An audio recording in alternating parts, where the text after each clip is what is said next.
C'est ça, la recette du bonheur, c'est la recette de la santé mentale et physique. Tout est là. Même, je dirais qu'on est venu ici pour apprendre. On est venu sur terre pour apprendre à faire ça. Il y en a beaucoup qui se posent la question: «C'est quoi le but de ma vie? C'est quoi ma mission?» C'est d'apprendre C'est à aimer. peut-être ah, je vais pleurer. Apprendre à écouter son cœur. Ah, puis, tu sais, ça Bienvenue à la série Histoire de père sur le Light Up Podcast où on personnalise et on déstigmatise la santé mentale à chaque épisode avec un invité impliqué dans le monde de la paraidance. Tu veux en savoir plus sur ce beau métier en émergence? Visite le site web de mon partenaire Paraidance Québec, sans qui cette initiative n'aurait pas été possible. Bonne écoute! Donc, bonjour tout le monde. Merci de vous connecter au Light Up Podcast. Aujourd'hui, on va parler avec Jean-Philippe Ouellette. En fait, c'est un père aidant, puis ça fait partie de la série Père aidant de ce podcast.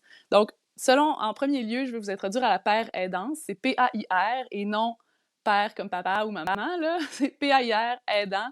Et la père aidance, selon Père aidance Québec, j'ai mes notes, est un soutien apporté par des personnes ou un partage entre personnes ayant une expérience commune dans un cadre défini. Mais plus précisément, ce cadre défini-là, c'est une entraide entre personnes qui ayant été atteintes ou qui sont atteintes de maladies physiques ou psychiques. Donc, on redéfinit le rétablissement. Ça entre dans l'autonomisation de la personne, là, on dit autonomisation ou empuissancement, empowerment du patient ou de la personne qui est atteinte de la maladie. Déstigmatisation, ça donne de l'espoir. Donc, c'est pour ça que l'entraide entre pairs devient de plus en plus valorisée. C'est un milieu en émergence. Et c'est là que j'ai rencontré Jean-Philippe à l'Université de Montréal. On est tous les deux dans le programme Mentorat pour pères aidants. Et c'est là qu'on s'est rencontrés. Et dans le premier cours de notre programme, je ne sais pas si tu t'en rappelles, Jean-Philippe, mais il y a Nathalie Lagueux qui était une des invitées, finalement, puis je pense que c'était dans les premiers 5 minutes du premier cours, elle a dit « Le silence de ceux qui se rétablissent contribue aux préjugés existants. » Mhm.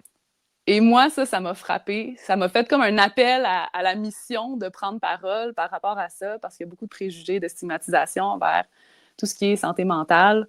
Et c'est pourquoi je décide de faire cette série-là. Puis je suis très contente d'avoir des collègues de classe. Quand j'ai fait l'appel en classe, Jean-Philippe était partant pour partager un peu de son histoire, un peu de son vécu, pour aider d'autres personnes qui pourraient traverser quoi que ce soit. Dès qu'on s'est rendu compte dans le cours que peu importe la maladie mentale ou la maladie chronique, on a tous des expériences semblables par rapport à la stigmatisation, l'autostigmatisation, comment on se perçoit soi-même, comment on voit le monde. C'est fou les choses qu'on a en commun, peu importe le diagnostic officiel qu'on a pu avoir. Puis, donc, je suis très, très, très contente d'avoir Jean-Philippe qui est là pour partager avec nous. Jean-Philippe, merci d'être là. Qui es-tu? Parle-nous de toi. Oui, grande question. Qui suis-je? D'un point de vue extérieur, je suis père de famille, j'ai 2 enfants. Je travaille en ingénierie pour une grande multinationale en aéronautique à Montréal depuis presque 20 ans maintenant. Euh, Qu'est-ce qui m'a amené vers la paix aidance, c'est que j'ai eu des défis en santé mentale en 2010-2011. Je me suis rétabli tranquillement. Aujourd'hui, je me considère très avancé dans mon rétablissement. Vers 2016, ma conjointe a aussi eu des défis semblables. Tout ça a été, il y a eu beaucoup, beaucoup d'apprentissage. Derrière ça, les deux, on s'est très bien rétablis. Puis j'ai voulu donner du sens à ça. Et voilà pourquoi je me suis inscrit au cours de Père aidant. Merci pour la petite intro, c'est ça. Puis on va aller un petit peu plus en profondeur avec l'histoire, tout ce que tu as envie de raconter, qu'est-ce qui a découlé des défis que tu viens de décrire. Donc, justement, qu'est-ce que tu as envie de dévoiler, qu'est-ce que tu as vécu, puis qu'est-ce qui en a découlé, comment est-ce que ça a impacté ta vie, puis ce que tu fais aujourd'hui, ou qui tu es aujourd'hui. Euh, Très bonne question. En fait, c'est sûr qu'il y a eu un changement intérieur, je dirais, avec ça. En fait, en 2010-2011, j'ai eu un épisode psychotique. Je me suis rendu à l'hôpital d'urgence. Puis à partir de ce moment-là, il y a eu vraiment beaucoup de remises en question. Tu sais, j'ai commencé mon rétablissement. Puis, tu sais, c'est qu'est-ce qui a changé? En fait, tout, ma façon de voir la vie, ma façon de penser, les buts que je poursuis. Bref, avant cet épisode-là, on pourrait dire que j'allais pas nécessairement dans la bonne direction. Je poursuivais des buts vains qui me nourrissaient pas, jusqu'à un certain point. Ça a été un peu, ouais, ça a été une leçon là, vraiment. Heu, Aujourd'hui, je remercie la vie d'avoir pu vivre cet événement-là parce que, ça va tellement mieux depuis, que j'ai été, on pourrait dire, réaligné. Hem, donc en gros, dans les grandes lignes, c'est ça. Donc il y a eu, vraiment un changement de paradigme qui s'est fait lentement, tu sais, lentement au travers des années. Hem, mais il y a eu vraiment un épisode charnière, 2010-2011, un épisode très aigu, qui est un épisode, psychotique. Donc, ça a été ça qui a été comme un déclencheur, si on veut, mais comme tu dis, c'est pas tellement le déclencheur qui importe, c'est plus qu'est-ce qui en découle par après. Mais Donc, comment c'est arrivé? exactement, c'est ça, c'est que, tu sais, quand on vit des troubles de santé mentale, on peut se questionner beaucoup sur, qu'est-ce qui a causé ça, tu sais? Au final, moi, ben, en fait, aujourd'hui, j'accorde pas beaucoup d'importance aux éléments extérieurs, mais je comprends plus aujourd'hui, qu'est-ce qui fonctionnait pas dans ma façon de penser, qu'est-ce que j'avais de quelle façon j'avais besoin de croître pour aller mieux, tu sais? Donc ça mettait en lumière des faiblesses, si on veut, tu sais? Hem, puis, c'est ça, aujourd'hui, bon, j'arrive à en parler, j'ai un certain recul, une certaine, paix par rapport à ça, mais il y a eu vraiment un gros cheminement, tu sais? Quand je dis changement de paradigme, Heu, avant, je veux dire jusqu'à l'âge de 30 ans, pour moi la spiritualité, par exemple, ça me disait rien du tout, tu sais, ça m'intéressait pas vraiment, tu sais. Je voulais rentrer dans le moule jusqu'à un certain point. Après ça, je voulais performer, tu sais, bref, je voulais performer dans mon travail, je voulais performer dans d'autres sphères, dans les sports. Bref, D'ailleurs, ça, ouais. c'est quelque chose qu'on a en commun beaucoup de Ouais, un passé de performance ou de surperformance, puis d'aller, ouais. tu sais, d'aller vers nos buts, puis ça, c'est quelque chose que je prône encore à ce jour, tu sais, de d'avoir le guts d'atteindre ses rêves et tout ça, mais dans le fond, de quelle manière est-ce que tu performais avant, juste pour mettre la petite mise en contexte, là? Quels étaient tes axes Ben, c'était importants pas pour toi? nécessairement sain, tu sais? Je veux dire, parce que aucun problème à faire les choses bien, à faire les choses avec amour. Mais c'était pas nécessairement ça qui se produisait.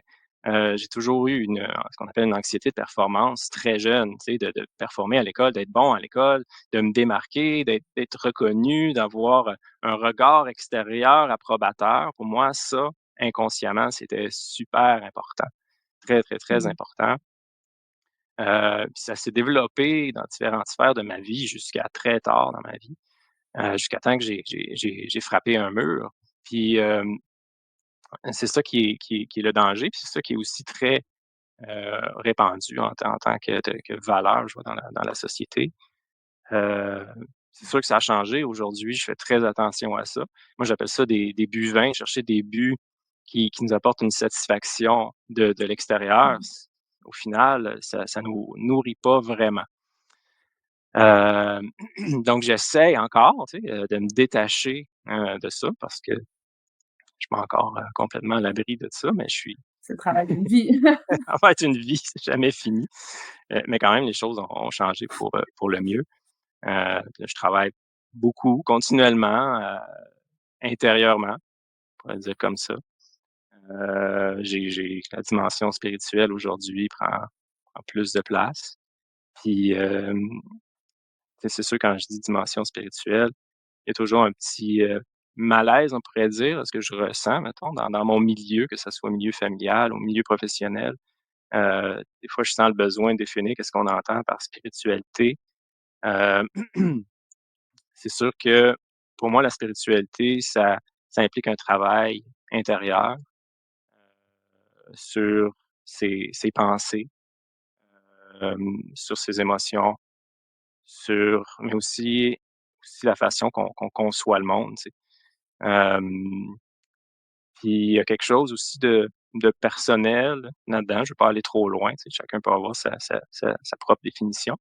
Puis je pense qu'il faut pas non plus essayer de trop, comment je dirais, essayer de convaincre, des bienfaits de la spiritualité. Si ça t'appelle pas, il y a pas de problème, tu sais, c'est OK, tu sais. Moi, ça m'est venu, ça s'imposait.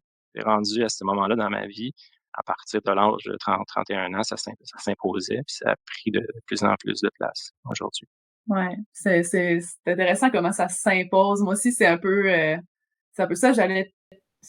Mon burn-out, c'était à petit feu, là. C'était rapide parce que j'étais dans la vingtaine, là. Donc, on s'entend que c'était assez rapide comparativement à moi, ce que je m'imaginais d'un burn-out, ça se faisait à 45, 50, 55 ans. Fait que j'étais un peu dans le déni à cause de ça. Mais il y a quand même eu un long processus de j'allais mal longtemps, puis je persévérais ou je m'acharnais. Ouais, je comprends. Puis on dirait, je me disais, il peut pas juste avoir ça dans la vie. Là. Je devais trouver un sens à tout ça. Mmh. Puis ça s'imposait quasiment par survie. Puis quand j'ai fait mon arrêt de travail, ben là, je me suis retrouvée à ne plus rien faire. Donc, il ne restait que à être. Puis je devais être différemment. Donc, ça imposait de trouver une nouvelle façon d'être, une nouvelle façon de concevoir le monde pour ensuite pouvoir me réorienter d'une autre façon parce que je pouvais pas. Là, c'était rendu clair, là, quand j'ai arrêté de travailler, tout ça, c'était rendu clair que je pouvais pas retourner à ce que j'étais avant. Il fallait que Mmh, j'aille ouais, vers quelque chose de différent, mais ça, il y a une partie identitaire, il y a quelque chose qui doit changer en soi pour pouvoir prendre une nouvelle direction. Donc, tout ça, ça se mélangeait. Puis, tout ouais, l'ego aussi qui en prend un coup, comme, OK, je suis pas capable, puis tout ça. Puis c'est vraiment pas de la manière que je le vois aujourd'hui, mais c'est ce que je me disais à l'époque. Donc, j'aime ça que tu dis, ça s'impose. C'est vrai qu'il y a certaines personnes qui sont appelées à ça. Puis, j'ai grandi dans un tu comme contexte pas le religieux, choix, tout ouais, c'est ça. ça. J'étais pas interpellée par ça, mais quand j'ai réussi à redéfinir pour moi c'était quoi la spiritualité, là, ça m'a aidé à aller de l'avant après ce qui moi aussi mon déclencheur à moi. Donc Mmh, je trouve ça vraiment intéressant. Puis, tu sais, comme je disais dans l'introduction, peu importe ce qui nous est arrivé, on a beaucoup de points en commun là dans notre cohorte entre nous deux. Donc ouais. ça Ben, en reste ce que tu as super nommé, important. 2 choses que je retiens vraiment intéressantes.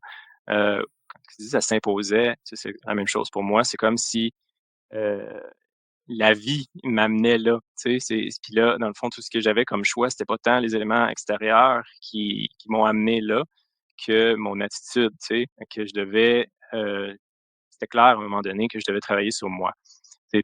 Puis que de vouloir éviter ou contrôler les éléments extérieurs, c'était complètement inutile. Pour moi, quand ça, c'est devenu très clair, c'est là que j'ai vraiment commencé à progresser, tu sais. C'est là que j'ai à me rétablir, tu sais. Puis comme c'est très long, puis c'est comme c'est jamais fini, mais le focus, c'est vraiment important de tu sais, c'est pour moi, c'est prendre ses responsabilités. C'est d'être responsable par rapport à une situation. C'est de se rendre compte que, tiens, écoute, de ce côté-là, ben, j'ai besoin d'observer quelque chose. Il y a quelque chose à voir, tu sais. Puis, puis ça se fait à son rythme, ça se fait tranquillement. Puis on trébuche, des fois on joue la victime, puis on s'en rend compte, puis il y a pas de problème. Mais moi, tu sais, mais aujourd'hui, ma vie est rendue, c'est rendu essentiellement ça, tu sais, c'est rendu du développement personnel, continu, heu, pour, c'est un environnement pour apprendre, pour croître, pour, bon, ça ressemble à ça. Puis l'autre point que tu as mentionné la religion. Si on parle de spiritualité, religion, c'est sûr que la religion, il y a quelque chose un petit peu, moi en tête, je sais pas si c'est le bon mot, mais répugnant pour plusieurs Ouais, personnes, dans le sens que, tu sais, il y a eu un rejet de la religion, il y en aura un rejet des dogmes. Moi, c'est vraiment important de faire la distinction, tu sais, un travail spirituel, c'est pas nécessairement religieux. Ça peut, mais c'est pas nécessairement le cas. C'est pas nécessairement relié à une religion, à une croyance. Il y a toutes sortes de croyances. Puis c'est important de respecter aussi les croyances des autres, puis d'assumer les siennes aussi. Moi, ce que un piège qu'on peut tomber dedans, souvent, c'est tomber dans vouloir convaincre l'autre que ses croyances sont meilleures que les autres. Pour moi, ça, c'est inutile. C'est mmh, beaucoup mieux de un, tu sais, d'assumer ses croyances. Tu sais, puis si j'aide certaines personnes en dévoilant mes croyances, tant mieux. Mais c'est important de respecter aussi les croyances des autres. Ouais. Puis de pas tomber dans une espèce de conflit, de combat de «moi j'ai la vérité». Parce que Toi tu l'as ça, on pas. le sait, là, Ça ben, écoute, c'est classique, mais c'est pour moi, c'est complètement ça a amené à improductif. plusieurs guerres. Ouais. Là là, tu sais, on cherche la paix intérieure, c'est pas en essayant de convaincre les autres Ben, qu'on c'est va ça, l'atteindre, en fait. c'est ça, mais c'est plus comme moi je l'atteins comme ça, toi comment tu l'atteins comme ça. Ah, peut-être je peux apprendre de toi, intéressant, peut-être pas. Heu, Mmh. bref, quand on s'entraide justement à atteindre notre propre paix intérieure, c'est là que c'est vraiment constructif, tu sais, dans toute relation. Mmh.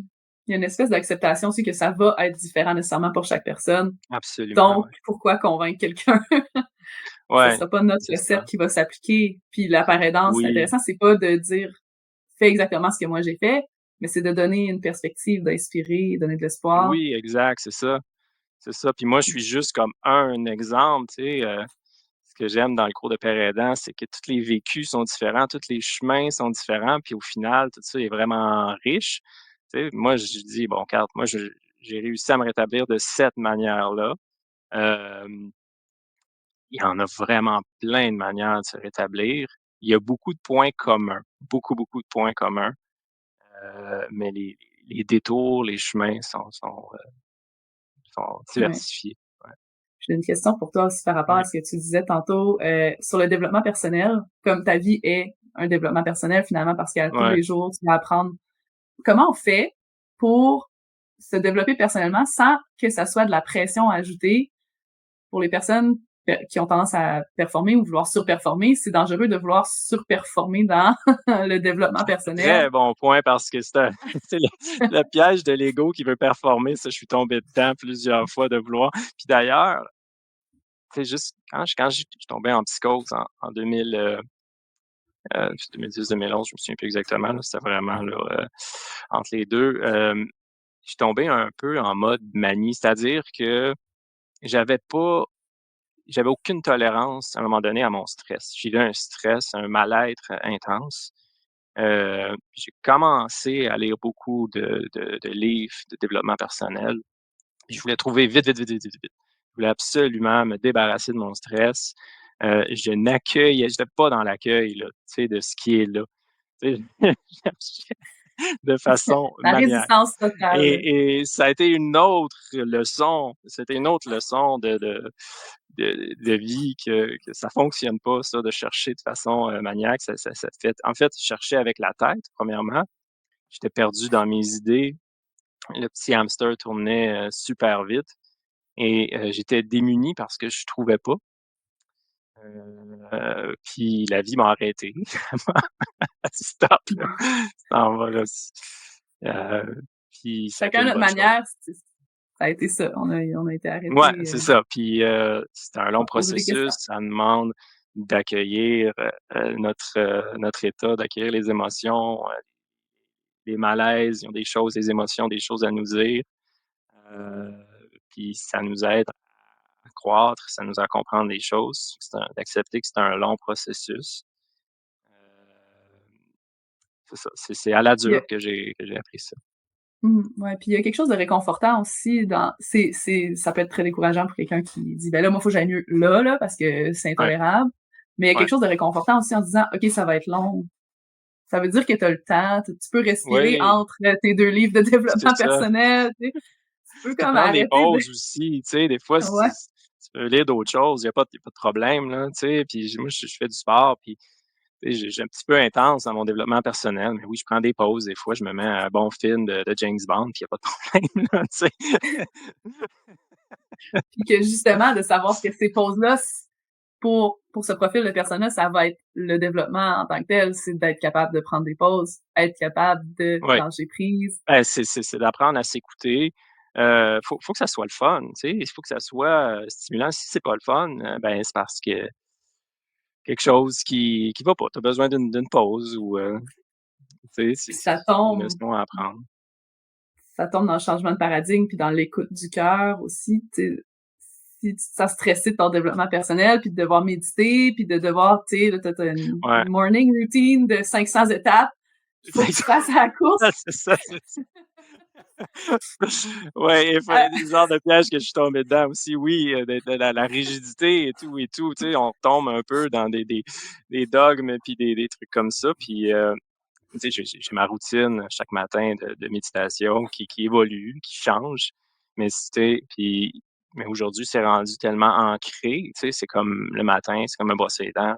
Moi, je médite, tu sais, je fais la méditation, puis c'est vraiment important pour moi de pas me laisser envahir par le mental. Ça a été ça vraiment le gros problème, qu'est-ce qui m'a amené à l'hôpital, le mental qui cherche, qui cherche, qui cherche. Non, dans le fond, je développe, tu sais, j'ai développé, je continue de développer avec la méditation, du recul par rapport à mon mental, par rapport à mon bruit mental, tu sais.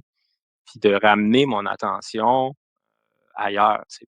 Ramener mon attention, mettons, sur le corps, sur les activités que je fais, ou sur le cœur, le chakra du cœur, peu importe, tu peux choisir. Mais c'est important d'apprendre à sortir du mental. Pour moi, c'est la clé. Puis après, ben, essentiellement, c'est quelque chose que je fais, régulièrement durant la journée.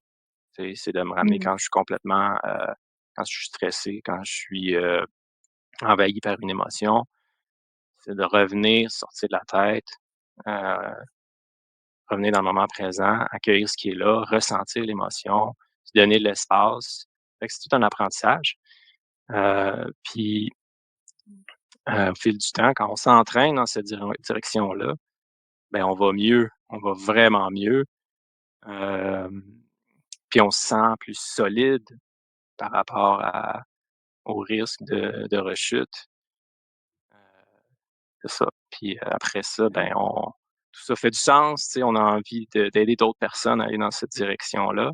On donne un sens à aux défis qu'on a surmontés. Tout ça Mmh. devient, très, très stimulant, très motivant. Ça contribue à notre, propre, bonheur. Fait qu'au lieu d'être dans un cercle vicieux où c'est comme, le matin, je me réveille, j'ai de la pression, je suis stressée, je sais pas comment gérer ça. Donc, je me dis: «OK, je vais être moins stressée si j'attaque ma to-do list». Puis là, on rentre dans le mode workaholic, là. Exact, c'est ça. Puis après ça, on Ouais, fait juste mettre de l'huile sur le feu parce qu'on reste encore dans la tête. Puis là, c'est comme, OK, ma tête va régler tous mes problèmes. Puis là, il y ouais. en a d'autres qui apparaissent. Puis c'est comme, tu sais, le jeu des arcades, là, où Whack-A-Mole, là, ça s'appelle. Oui. Ah, j'étais très bon à ça, moi. Très, très bon. Ah ouais! Ah ouais, Dans les imbattable. arcades ou dans ta tête ou les deux? Les 2. Ouais. C'est ça. Puis au lieu de ça, c'est juste de délaisser tout ce paradigme-là, puis de faire, OK, donc je dois approcher la vie. C'est une question de changer ma façon d'aborder la vie Ouais. pour que mes problèmes, que je les perçoive différemment, finalement. Prendre du Ben, recul, c'est comme tu ça. dis. Ben, c'est ça, c'est qu'avec le recul que je vois plus les choses de la même façon. Moi, je vois la vie, chaque événement qui se produit ou chaque journée comme une occasion de croître, tu sais, une occasion de me développer. Donc, le but est plus de réaliser mon travail, réaliser mes tâches. C'est rendu secondaire, tu sais? Fait qu'imagine, Mmh. le stress que ça enlève de juste se dire: «Ben, je vais faire de mon mieux, puis je vais essayer d'apprendre», puis c'est ça, il est là le focus principal, pas de juste faire la tâche. Si je réussis pas la tâche, c'est pas grave, je vais avoir appris. Mmh. Qu'est-ce que je vais avoir appris durant ma journée? Je ne sais pas. Mais le focus est à l'intérieur et puis à l'extérieur. Tu sais, Mmh. c'est vraiment libérateur d'avoir cette, façon de penser-là. Il y a comme pas d'échec. Tu sais, Ouais, tu as peu redéfini la importe ce que réussite. tu fais, tu vas apprendre quelque chose durant ta journée, tu sais. Je suis dans une chorale, là, puis ça me fait penser aux paroles d'une chanson qu'on est en train d'apprendre, là, que je connais pas encore par cœur, mais ça il y a une partie qui dit: «Aimer autant ce qu'on aura vécu que ce qu'on aura accompli». Donc l'expérience de l'accomplir en tant que tel, faut que ça ait autant de valeur, sinon plus, là, que l'accomplissement à la fin. Si tu te sens Ouais. mal tout le long que tu vises un objectif, puis on vise toujours un objectif plus loin, plus loin, plus loin, donc Mmh. finalement, si ça nous coûte notre vie, atteindre cet objectif-là, on va arriver à l'objectif, même si on l'accomplit, ça va être un peu vide de sens, là, à un moment donné. Ouais. Puis c'est peut-être ça qui a pu nous arriver à chacun à un moment donné avec Oui. des objectifs de différentes envergures. À un moment donné, c'est comme, OK, j'ai la job, bon. Maintenant, je veux performer, je veux être la meilleure. Là, maintenant, je veux avoir la Ça promotion. finit jamais. ça finit jamais parce qu'il y a jamais de réelle satisfaction. C'est illusoire, c'est des buts illusoires, tu sais, il y a toutes sortes de buts illusoires. Nous 2 ça a été un peu le même, là. Au final, quand tu quand tu travailles à te sentir bien sans rien accomplir, te sentir bien dans l'ici présent, heu, c'est un peu ça que je fais chaque matin, quand je médite. J'essaie de me sentir, en paix, complet, tu sais, j'ai besoin de rien à l'extérieur de moi. Hem, c'est tellement mieux, tu sais, c'est tellement mieux. Pas besoin puis même après ça, même l'échec, tu sais, ça devient une occasion d'apprendre. Tu sais, un échec, c'est quoi? C'est quelque chose, on s'est fixé un but, on l'a pas atteint. Heu, OK, ça fait mal, c'est décevant, mais pour moi, les échecs sont encore plus riches, d'apprentissage, tu sais. Moi, je fais beaucoup, tu sais, c'est un exemple, c'est super, niaiseux. Moi, je fais du sport, tu sais, je joue au tennis beaucoup, puis, j'ai fait quand même quelques compétitions au tennis, puis, les défaites, c'est dur de perdre au tennis parce que, tu sais, tu es tout seul, puis des fois, il y a tellement de hauts et de bas émotionnels dans un match de tennis. Quand tu perds, puis tu es vraiment proche de gagner, ça fait mal. Mais toutes les défaites les plus dures, c'est ce qui t'apprend le plus, c'est qui t'aide le plus à progresser. Puis ça, tu le sais pas sur le coup, là, tu sais, par Non, après. pendant, c'est pas Ouais. Donc les échecs les plus durs sont une occasion encore plus grande d'apprendre, d'aller encore plus loin dans son développement personnel. Là, je prends l'exemple du sport, mais tout échec dans tous les domaines, c'est la même chose. C'est d'apprendre à voir ça comme tel, qui enlève la pression de la réussite, tu sais? Mmh. Puis ça, c'est un élément Heu, de clé de ta spiritualité, que comment tu la vis, là. C'est de ouais. redéfinir le succès, redéfinir le sens de la vie, finalement. C'est ça, de la spiritualité. Oui, c'est ça, puis tu sais, c'est ça, mais c'est aussi plus que ça. Tu sais, moi, je suis convaincu, aujourd'hui que, tu sais, on notre vie a un sens. Tu sais, c'est pas le chaos, là, tu sais.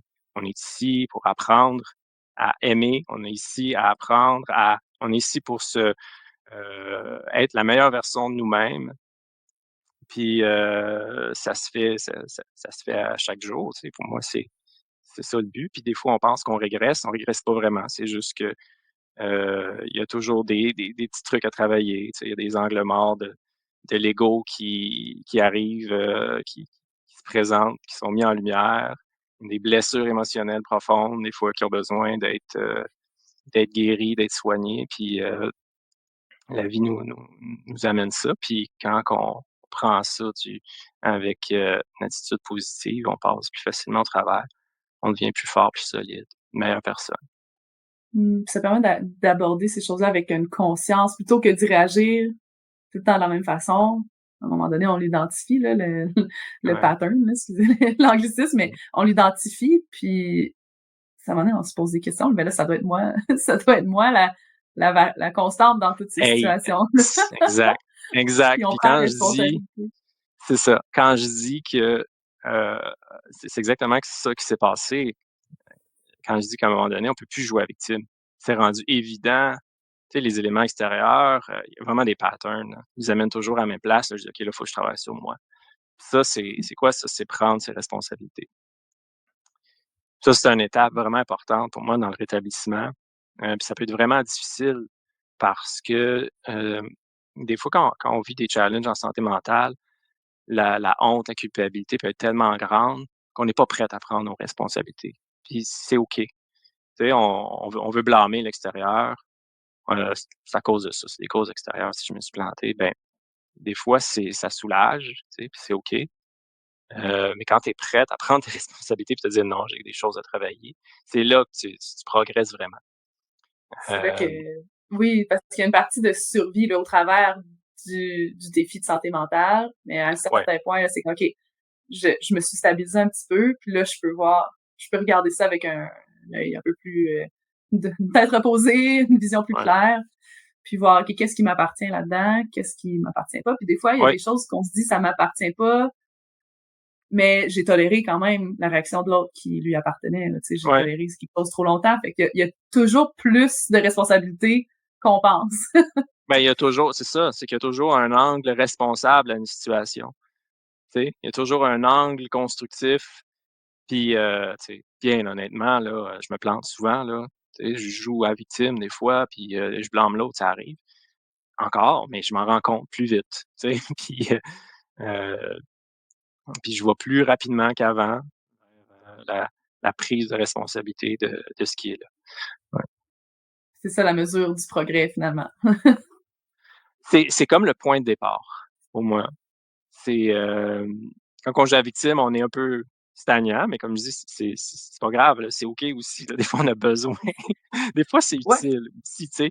Le, tu sais, quand on vit des troubles de santé mentale intenses, là, heu, moi, quand j'étais dans le pire, j'étais pas du tout dans la prise de responsabilité, là, tu sais. J'étais pendant 1 an de temps, après avoir frappé le mur, je voulais juste me stabiliser, tu sais. Je voulais juste retrouver une paix d'esprit, heu puis c'était parfait comme ça. Tu sais, j'ai mis de côté tout livre de développement personnel, toute stimulation, peu importe ce qui avait rapport à ça, pour juste me stabiliser, tu sais? Puis après ça, une fois que là, j'étais stable, je sentais une motivation de revenir dans le développement personnel, heu, mais j'avais appris que ça pouvait pas se faire de façon maniaque comme ça a été le cas, tu sais. Ça devait être un long processus doux, gentil, bienveillant, tu sais, aller à son rythme.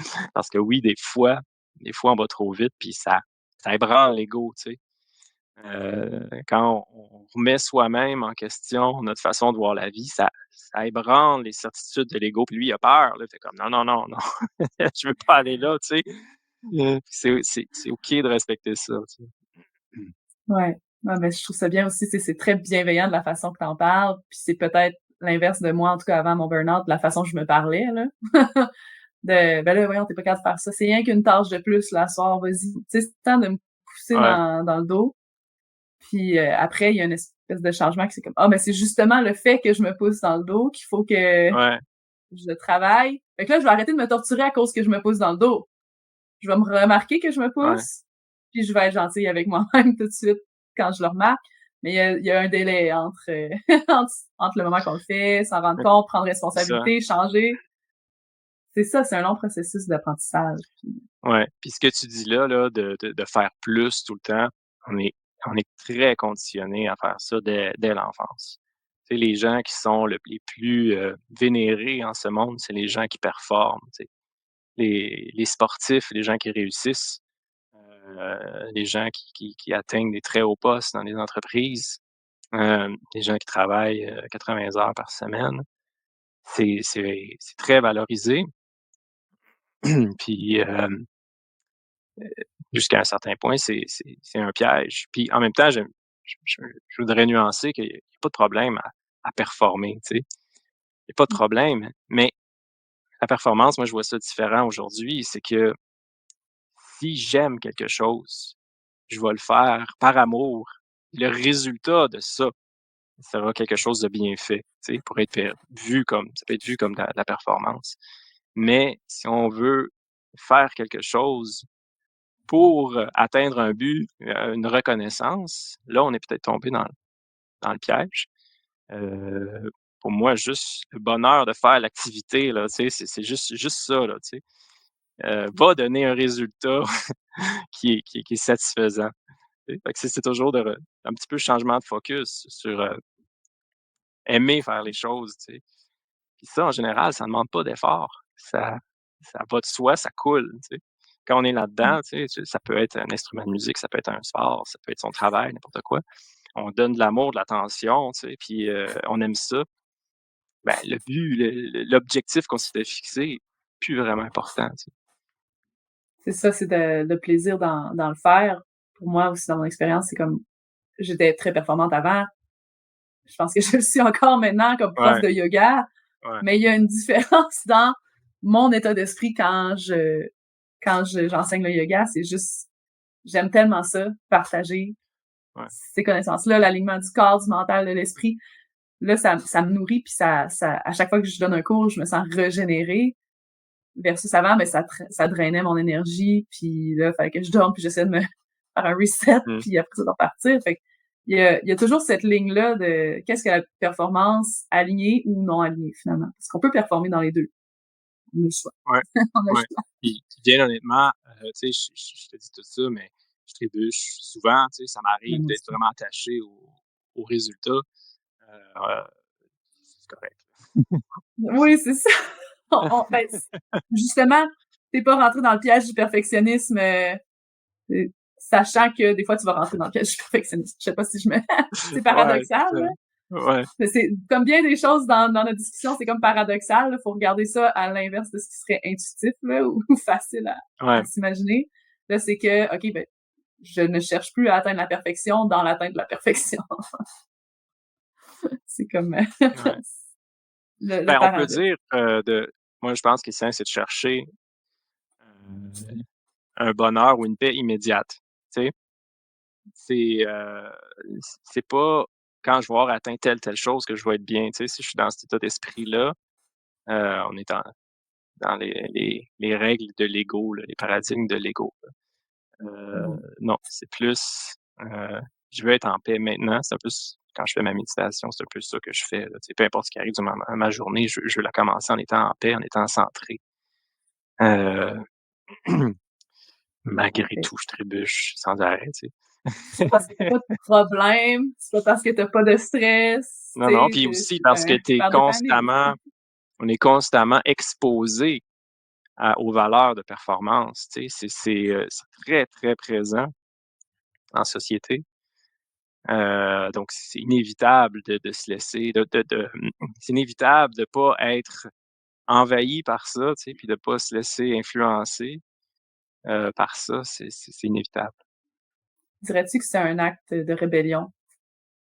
Oui, oui, moi je dis souvent que je vis une révolte intérieure. Ah C'est-à-dire ouais? que c'est pas, je suis pas en révolte, genre fâché contre tout le monde, puis j'écris sur les réseaux sociaux. Non, non, non. Mais j'ai une attitude un peu, désinvolte, tu sais? Genre, vous m'atteindrez pas intérieurement, tu sais? Je Ouais, vais ils m'auront tellement pas. être ils m'auront pas, tu sais? Puis ça va donner ce que ça va donner, tu sais? J'arrive au travail, je fais de mon mieux, puis ça donne ce que ça donne. C'est à prendre ou à laisser.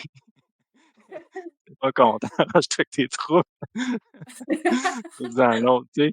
Là, c'est un petit peu aussi en disant quand c'est l'avantage d'avoir trébuché, tu sais? Si, un patron te demande quelque chose de déraisonnable, je vais souvent avoir l'attitude: «Ben, écoute, j'ai peut-être une leçon à t'apprendre», tu sais? Ça peut paraître un petit peu sur le coup, arrogant comme attitude, mais non, c'est pas arrogant, c'est bienveillant, tu sais? C'est de dire: «OK, j'ai compris quelque chose d'important là. C'est pas si important de faire cette tâche-là maintenant,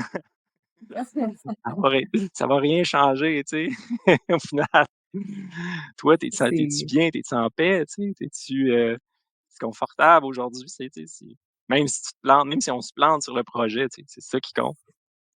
ouais, Fait que, tu sais, c'est pas une veux question pas après d'argument. ça dans le non-verbal, tu enseignes, là, d'une manière ou d'une autre, puis ça c'est des genres de des connaissances qui se transmettent jusqu'à un certain point.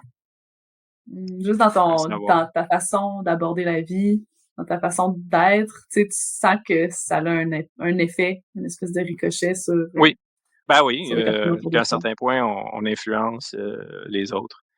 Ouais, Ouais, on est très puis, interconnectés. On voudrait être ouais. individualiste, puis genre j'ai besoin de personne, tout ça, mais on sait que c'est pas la réalité de l'humain. On n'a pas évolué comme ça, puis Non, non, c'est ça, puis, moi, ce que j'aime le plus dans mon travail, c'est de travailler en équipe. C'est ce que j'aime le plus, c'est de, d'inclure tout le monde dans la solution, pour trouver des solutions aux problèmes, heu, puis de favoriser la coopération. Parce que comme tu as dit, on est tous, interreliés, fait que pourquoi pas le mettre en pratique?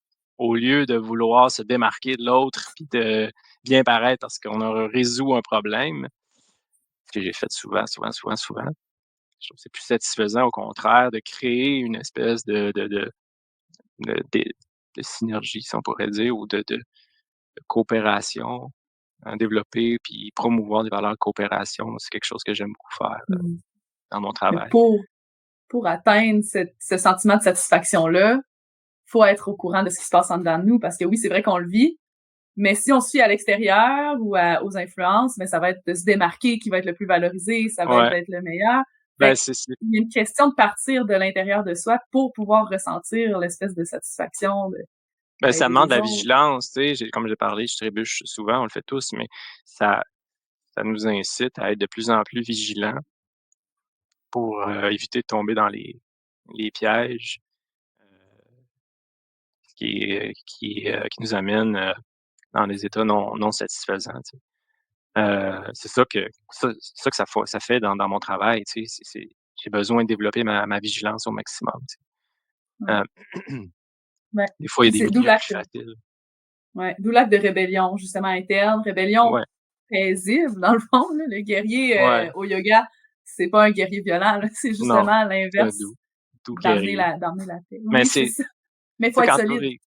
faut être solide, mais tu sais, quand tu as trébuché puis tu as eu mal, tu sais, puis tu as souffert, heu, c'est c'est plus un choix, tu sais, ça va de soi, tu sais, c'est une compréhension, c'est un savoir qui s'est développé, hem puis après ça, tu côtoies des gens, puis tu te rends compte que certains ont le même savoir que toi, tu sais, ils ont la même attitude, puis d'autres l'ont pas.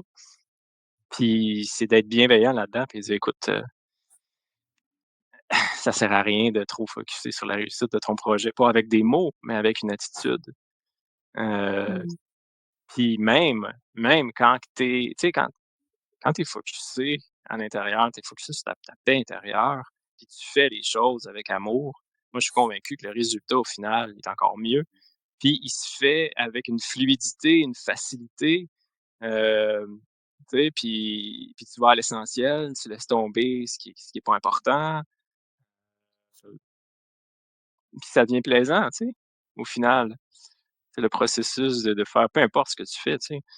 Heu, Ouais. je fais référence un peu, au travail puis aux projets sur lesquels on travaille dessus, mais ça peut être Ouais. n'importe quoi. Tombe dans un cercle vertueux que peu importe ce que tu Exact, touches, ouais. ça devient de l'or. ART ou Ouais. OR, comme tu veux. Ouais. Mais donc, on a parlé du changement de paradigme, tu sais, le avant-après un peu, le Ouais. rétablissement. On a parlé du piège de convaincre aussi, suivre son cœur, tout ce qui est de se reconnecter avec soi pour pouvoir se réaligner. Donc, est-ce qu'il y aurait un petit mot de la fin, quelque chose qu'on n'aurait pas encore touché que tu aimerais laisser notre public Ben, tu avec? as parlé de suivre son cœur, tu sais, encore une chose un peu comme la spiritualité. C'est quelque chose, je pense, qui a besoin d'être défini. Tu sais, qu'est-ce que ça veut dire écouter son cœur? Ça veut pas nécessairement dire, écouter ses impulsions. Hem, tu sais, avec un travail, quand on essaye un peu de prendre du recul par rapport aux pensées, au mental, puis qu'on amène notre attention sur, tu sais, ça peut être les émotions, les signaux du corps, on se rend compte qu'il y a de l'information, puis il y a de l'intelligence, qui est dans autre que dans la logique, le mental, tu sais, tout ce qui est analytique.